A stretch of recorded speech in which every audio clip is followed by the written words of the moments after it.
صحبت‌های هولناک و شوکه کننده خاله نیان در مورد پدر نیان یعنی کیوان طلبیان میگه هر روز کتک و کتک کاری خیانت، ولی میگفت به خاطر دخترم. من خودم بی مادر بزرگ شدم. نیانو قایم کرد. یه دوستایی داشت که شب و روز تو خونش بودن. نیان کوچولو رو باباش برد بیمارستان که هوشیاریش پایین بوده و به شدت خونریزی واژینال و مقعدی داشته و صورت و بدنش ورم و کبود شده بوده از بس که زده بودنش. به محض بستری شدن نیان دوست دختر کیوان فرار میکنه و همچنین پدر نیان یا همون کیوان هم قصد فرار داشته ولی با هوشیاری پلیس و اورژانس دستگیر میشه. بعضی از رسانه‌ها اومدن گفتن که بابای خودش به دخترش دست درازی کرده. حالا سوال اصلی اینه که چرا پدره میخواسته فرار کنه؟ یعنی واقعا خودش دست درازی کرده یا قضیه یه چیز دیگه بوده؟ برای فهمیدن این مطلب حتما این ویدیو رو تا آخر ببینید. سلام دوستان عزیز. 27 دی ماه 1403 نزدیک ساعت 3 بامداد بود که دختری 7 ساله به نام نیان با علائم کاهش هوشیاری و مسمومیت دارویی توسط پدرش به بیمارستان بوکان برده میشه و در همون لحظه پزشک توجهش به سوختگی‌های زیادی که جاهای مختلف بدن اون بود جلب میشه. با چیزی مثل قاشق و ته سیگار بدن اونو سوخته بودند و پزشک علت سوختگی‌ها رو از پدرش پرسید اما پدر جوابی نداشت بده و بعدم با ترس از اتاق میره بیرون و پزشک مشغول معاینه میشه و اونجاست تازه عمق فاجعه رو میفهمه که تمام بدن نیان سیاه و کبود شده و به شدت شکنجه بدنی و همچنین مورد آزار و اذیت جنسی قرار گرفته بوده، جوری که واژنش به شدت خونریزی داشت. حدس پزشکا پارگی شریان‌های اصلی رحمی به دلیل دست درازی بوده. تو اون لحظه دکترها سراغ دوتا زنی که همراه پدر نیان اومده بودند رفت و میخواست بفهمه که چه بلایی سر این دختر بچه اومده که بعداً مشخص شد دوست دختر پدر نیان و اون زن دیگه مادر دوست دخترش بوده. اونا فقط سکوت میکنن که این سکوت باعث میشه پای پلیس به این پرونده باز بشه. اما قبل اینکه پلیسا برسند پدر نیان متوجه میشه و فوری اون دوتا زن رو فراری میده. خودش هم میخواسته فرار کنه ولی قبل رفتن پدر نیان پلیسا سر میرسند و اون مرد موبایلش رو به سمت اون دوتا زن پرتاب میکنه و اون دوتا زن خیلی سریع از بیمارستان خارج میشن. وقتی پلیسا میرسن پدر نیان رو دستگیر میکنند. نیان کوچولو هم که وضعیتش خیلی وخیم بوده ساعت 4 صبح همون روز بدون هیچ همراهی توسط اورژانس به ارومیه منتقل میشه و اونجا بود پزشکا فهمیدند که 28 تا قرص بهش داده بودند و کلیه‌اش هم یک کمی از کار افتاده بوده و بدنش هم حسابی ورم کرده بوده به خاطر قرص ها. با تمام تلاشی که کادر درمان کردن تا خونریزی ناحیه تناسلیش بند بشه اما جمعه 28 دی ماه 1403 ساعت 4:30 عصر این دختر کوچولو فوت میکنه و بعد از اون پلیس ها پرونده قتل تشکیل میدن.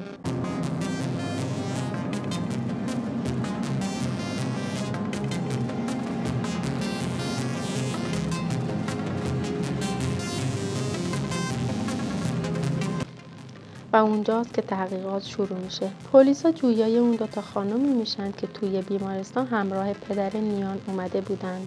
اون دوتا زن یک روز به صورت ناشناس میان بیمارستان تا از حال دخترک با خبر بشن که اونجا توسط پلیس شناسایی و دستگیر میشن. برای اطلاعات بیشتر به مادر نیان هم زنگ میزنن تا بیاد ماجرا رو تعریف کنه و اونجا بود که کل ماجرا رو برای پلیس تعریف کرد. اینجوری گفت که مرد عیاشی بوده، خیانتکار بوده ولی به خاطر بچهش یعنی نیان صبر و تحمل کرده و یه روزم که به شدت کتک کاری کرده بوده و جلوی خونه ناب پدریش اونو پرتش میکنه و اونجا میگه که من میرم یه زن دیگه میگیرم و الان تقریباً 3.5 ساله که دخترمو ازم قایم میکنه و حتی به جلسات دادگاه هم نیومده بوده. در طول این مدت فقط 2 بار با نیان حرف زدم. بعضی وقتام جلوی مهد کودک اونو قائمکی از دور میدیدمش. تا آخرین باری که از بیمارستان به هم زنگ زدن اونجا بود به هم گفتن که دختر تصادف کرده و وقتی رفتم و نیان رو دیدم اصلا ماجرا تصادف نبوده. کل بدنش کبود بوده. دخترم به شدت ورم کرده بود. دکتر به هم گفت فقط به خاطر داروهایی که خورده اینجوری ورم کرده و کلیهاش هم از کار افتاده. اما همین حرفها برام کافی بود تا فشارم بیفته. اونجا زدم به گریه. نمیدونم دقیقاً چه اتفاقی افتاده بود برای دخترم، ولی میخوام قاتلای دخترم همون بلای سرشون بیاد که سر بچه بیچارم آوردند. 2 زنی که توی بیمارستان دستگیر شدن در اصل دوست دختر و مادر دوست دختر پدر نیان بودند. پدر نیان اول با مادر دوست دخترش وارد رابطه شده بوده و بعد از مدتی هم با دوست دخترش که زن متأهلی بوده وارد رابطه میشه. دوست دختر پدر نیان اعتراف میکنه که زندگی خوبی با شوهرش نداشته و من تو این فکر بودم که ما میتونیم زوج خوبی بشیم. اما تو این 3 سال هر کاری کردم این مرد زیر بار نرفت که با هم ازدواج کنه. هر کاری تونستم براش کردم، ولی دخترش همش بهونه مادرش رو میگرفت. هر روز به باباش میگفت با مامان آشتی کن برگرده و من فقط اونو میخوام. و منم خیلی ترسیدم که نکنه دوباره مادرش برگرده و این همه سال زحمتم به هدر بره. چی بدونه؟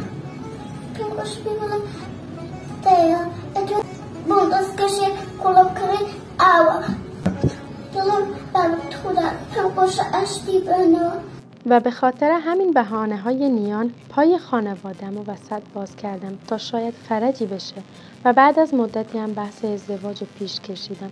خیلی واضح به هم گفت نمیخواد با هم ازدواج کنه، فقط همین رابطه فعلی رو ترجیح میده و من خیلی ناراحت شدم و همین موضوع رو به برادرم گفتم و اونم برای انتقام به نیان دست درازی کرده بود. یه روز وقتی با مادرم به خونه برگشتیم متوجه شدم برادرم با نیان تو خونه تنهاست و پدر نیان هم نیست. نیان داشت جیغ میکشید و گریه میکرد. وقتی منو دید گفت ازت بدم میاد، شما آدمای بدی هستین. وقتی نزدیکش رفتم دیدم لباساشم خونیه. به برادرم گفتم چی کارش کردی؟ برادرم هم گفت فکر کردی من بی غیرتم؟ مگه تو خرابی تا هر کاری دلش خواست باهات بکنه بعدش هم ولت کنه؟ حالا هم باباش میفهمه نباید با ناموس مردم بازی کنه. اونجا بود تازه فهمیدم که چه بلایی سر نیان کوچولو آورده بوده. اما دیگه دیر شده بود. گفتم اگه به بابات بگی این قاشقو میزنم رو صورتت. فقط برای ترسوندنش این حرف رو زدم که بعداً مشخص میشه دروغ گفته. برادر این خانم، یا بهتره بگیم همون قاتل، قبل اینکه خونه خالی بشه قرص‌های خواب‌آور رو به نیان کوچولو میده و اونجا بوده که بهش دست درازی کرده و در نهایت وقتی به نیان فشار میاد گفته من همه چیزو به بابام میگم، که یه دفعه خواهرش سر میرسه و به خاطر اینکه نیان کوچولو به باباش هیچی نگه اونو کتک میزنن و دست و پاشو میسوزونن.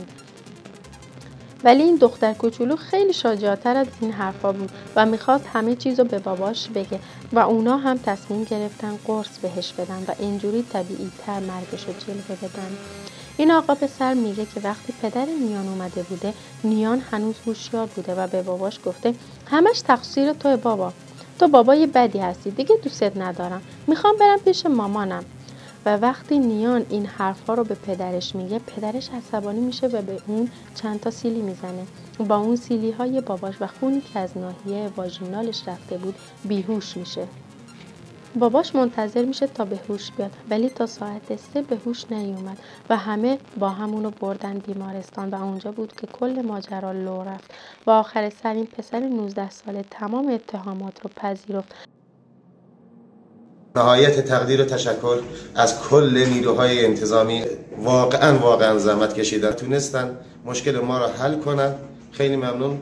و به احتمال خیلی زیاد پدر به دوست دخترش و برادرش رضایت میده و نهایتاً به چند سال حبس و غرامت محکوم میشه. توی قانون مادر با وجودی که ولی دم محسوب میشه اما بعیده که مادر نیان بتونه این جنایتکارا رو قصاص کنه. ولی هنوزم یه ابهاماتی وجود داره که نزدیکان نیان تو این مدت که اونو میدیدن به نظر نمیاد که تنها فقط یک بار مورد دست درازی قرار گرفته باشه. فرضیاتی مثل این که یه چند وقتی بوده که تحت تاثیر قرص‌های خواب‌آور بوده و مربی شنای نیان از پرخاشگریاش گفته و اینا همه فرضیاتی هستن که نشون میده دست درازی خفیفی قبلا هم داشته. و پلیس این رو هم تایید کرده و گفته که این دست‌درازی‌ها از طرف پدرش نبوده و احتمالاً از طرف همین پسر 19 ساله بوده. ولی متاسفانه اعتراف کردیم که برای مدت 4-5 ماه داشت رو باید متاسفانه این دختر هیچ اطلاعی از موضوع نداشت. بعد فوت این دختر شد هم بحث تعرض هم خودگاهی کردن شده بود. ولی یه سوال اینجا پیش میاد. مادر نیان میگه که چرا باید موقع فرار گوشی رو به سمت دوست دخترش پرتاب کنه؟ شاید فیلم و یا عکسایی از دخترش رو داشته تو گوشیش. یا چرا باید به فکر فرار باشه وقتی هیچی مرتکب نشده؟ اگرچه دادستان کل تایید کرد که دست‌درازی‌ها توسط همون پسر 19 ساله بوده و پدر نیان هیچ گناهی نداره. نظرتون درباره این پسر 19 ساله چیه؟ برام کامنتش کنید.